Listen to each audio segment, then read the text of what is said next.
What are starvation and quenching? भूखमरी और शमन क्या हैं? In boilers, starvation is the condition of insufficient water in the boiler low drum level which prevent proper heat transfer and can lead to overheating and damage of boiler tubes. Quenching, on the other hand, refers to the extremely rapid cooling of a hot metal part, cold feed water supply to overheated boiler tube, a process not usually associated with normal boiler operation but rather as a component of material treatments or a side effect of improper steam flow.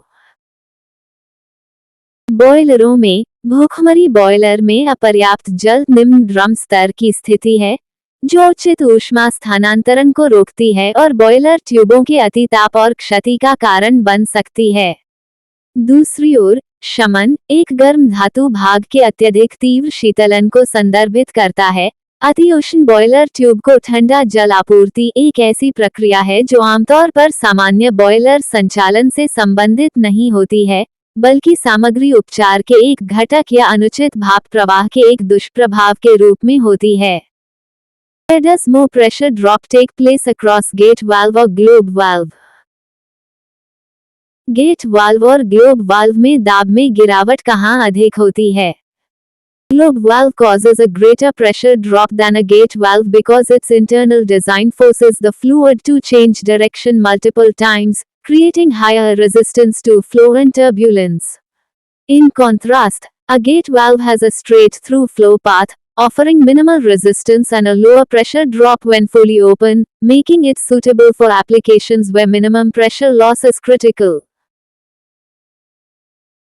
Globe valve gate valve की तुलना में अधिक दाब गिरावट उत्पन्न करता है क्योंकि इसका आंतरिक डिजाइन द्रव को कई बार दिशा बदलने के लिए बाध्य करता है, जिससे प्रवाह और विक्षोभ के लिए अधिक प्रतिरोध उत्पन्न होता है। इसके विपरीत गेट वाल्व का प्रवाह पथ सीधा होता है, जो पूरी तरह से खुला होने पर न्यूनतम प्रतिरोध और कम दाब गिरावट प्रदान करता है, जिससे यह उन अनुप्रयोगों के लिए उपयुक्त हो जाता है जहां न्यूनतम दाब हानि महत्वपूर्ण होती है। What is the basic principle of a non-return valve? Non-return valve का मूल सिद्धांत क्या है? Non-return valve (NRV) or check valve works on the principle of pressure difference to allow fluid to flow in only one direction while preventing backflow. Fluid entering from the inlet side exerts pressure, which opens a closing member like a disc or ball and permits flow. If the flow attempts to reverse, the back pressure or a spring mechanism forces the closing member back onto the valve's entrance, automatically sealing the valve and blocking any backward movement. एक non-return valve (NRV) या check valve दाब अंतर के सिद्धांत पर कार्य करता है ताकि द्रव को केवल एक दिशा में प्रवाहित होने दिया जा सके और प्रतिवाह को रोका जा सके। इनलेट की ओर से प्रवेश करने वाला द्रव दबाव डालता है, जिससे एक बंद करने वाला अवयव, जैसे डिस्क या बॉल, खुल जाता है और प्रवाह की अनुमति मिल जाती है। यदि प्रवाह विपरीत दिशा में जाने का प्रयास करता है, तो प्रतिदाब या स्प्रिंग तंत्र बंद करने वाले अवयव को वाल्व के प्रवेश द्वार पर वापस धकेल देता है, जिससे वाल्व स्वतः ही सील हो जाता है और किसी भी पीछे की ओर गति अवरुद्ध हो जाती है। Where is the lancing wire used? Lensing तार का उपयोग कहाँ किया जाता है? Damping wire or lancing wire is fitted at the last stage bigger size blades. Lancing wire passes through a hole drilled on the blade. During the rotation of a rotor, this wire contacts the outer surface of the blade hole due to centrifugal force and increases rigidity. Damping तार या lensing तार बड़े आकार के blade के अंतिम चरण में लगाया जाता है। लेंसिंग तार ब्लेड पर बने एक छेद से होकर गुजरता है।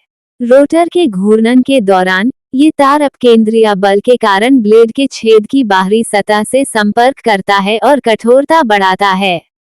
When is a multi-stage ejector used? बहुचरणीय इजेक्टर का उपयोग कब किया जाता है? During starting of turbine, when more vapor is to be extracted from the condenser, starting ejector is taken into service. Starting ejector or Hogger ejector is a single or multi-stage non-condensing ejector. Here, air and steam mixture is vented to the atmosphere without condensing. Once the vacuum is obtained, The main ejector is taken into line. Turbine के प्रारंभ होने के दौरान जब संघनित्र से अधिक वाष्प निकालना होता है तो प्रारंभिक इजेक्टर का उपयोग किया जाता है। प्रारंभिक इजेक्टर या हॉगर इजेक्टर एकल या बहुचरणीय गैर संघनक इजेक्टर होता है। यहाँ वायु और भाप के मिश्रण को संघनित हुए बिना वायुमंडल में छोड़ दिया जाता है। निर्वात प्राप्त होने पर मुख्य इजेक्टर को चालू कर दिया जाता है।